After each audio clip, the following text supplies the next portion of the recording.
Good morning, friends. Good morning. It is Friday.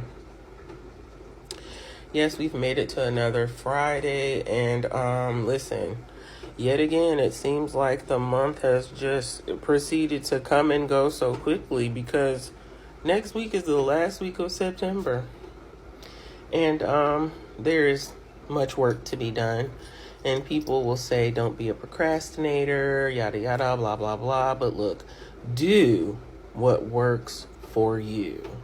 You know, that's what we have to learn.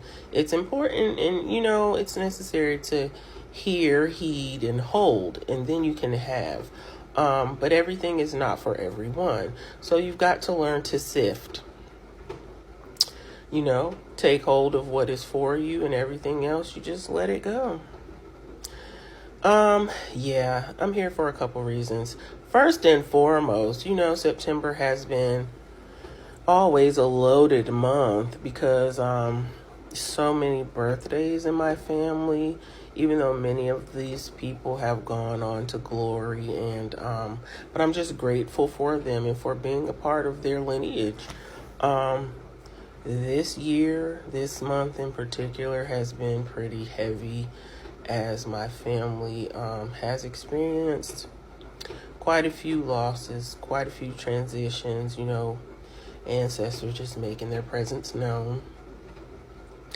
I don't know if plus would be the accurate or appropriate word. However, I will say that preparation, because that transition must happen. But when you kind of are prepared, or being prepared for it, it kind of lessens the sting. It doesn't remove it totally, but depending on where you are and who you are, it kind of adds a little buffer. So the 20th. No, let me back up. Let me back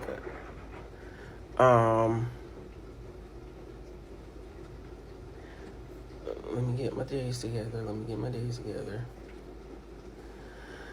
The 17th was my great-grandmother's birthday. The 20th was my grandmother's birthday. And today is my grandfather's birthday. Now, they've all gone on to glory. However, wouldn't it be so appropriate and fitting? My grandmother and my grandfather were born the same month, the same year, 2 days apart. Isn't that interesting? So they both would have been 93. I miss them dearly, love them dearly, and there's no doubt how much they loved us. So happy birthday to my grandfather, Stanley Howard Austin. If you don't know him, you don't know me. Yeah, my grandfather, the epitome of a man. And, look, I be trying not to get emotional. I really be trying.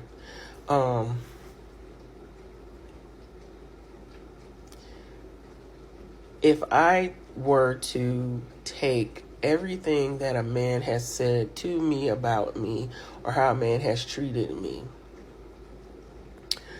my grandfather was the total opposite. I have really had to learn and retrain myself to look at the example of a man that my grandfather was. And I, in this stage of my life, will not accept anything less. Yeah. So, one thing that I really want to address right now, there's a heaviness.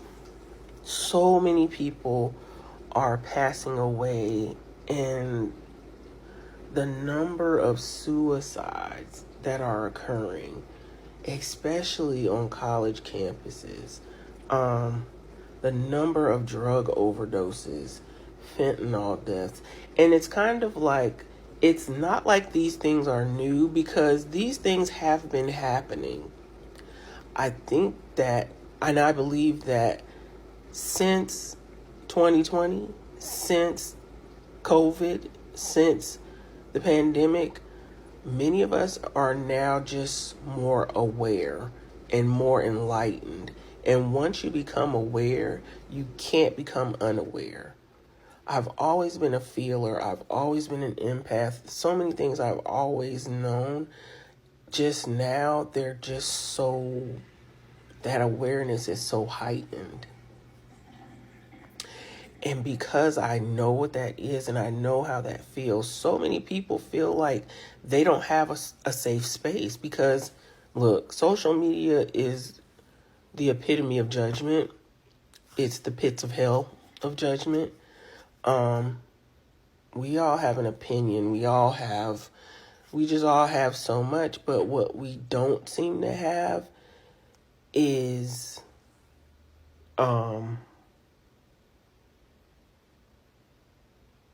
a space to just allow people to be, where we're not telling them what's right or wrong, what's good or bad, what they should or should not do. So many people don't have a space where they just feel like they can be. And that's difficult. And that is frustrating. And when that puts you in a space where you feel like you are better off not being here. And listen, y'all know I only speak from what I know. I only speak from what I know. And I can say in full confidence and transparency that I am still here on this side in what is of my right mind, because even when I felt like I didn't have a safe space, there were people in my life, or someone came into my life, or something came into my path that was like, okay, look, that's not going to make it better. And one thing that my therapist said to me this year on my birthday that was so pivotal, she said, Kai, you may feel like taking your own life is going to make it better for you. But on this side or the other side, you're still not going to be happy. Because whatever is unfinished on this side is going to be unfinished on the next. And in leaving this space, you're just leaving a legacy of unfinished business. So I just pray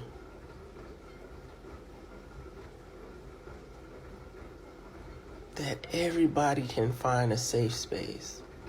Because it's not about quantity. It's about quality. If you just got one or two, just one person, place, or thing to hold on to that gives you that space that you need to feel like, I don't got to carry this by myself.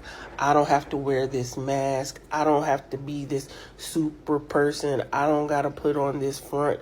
Look, I'm broken and I'm tired. It's okay to cry. Male or female, whatever you identify, it's okay to cry. It's necessary. Because when you hold on to stuff, it's toxic. So you got toxins in your body and you're poisoning yourself. Thankfully and gratefully, 988. Text it, call it, 988. Suicide prevention. I'm not a trained therapist or counselor, but I listen. If you need help, never be afraid to ask for it. Never. Because you're better off here. There's work to be done. And we need you. So when I say go forth and be great, on purpose, with purpose, because you have purpose, and I love you on purpose, I mean that. Because I know what it is to feel like you are better off not here. But because you're still here, there's work to be done. And I love you on purpose.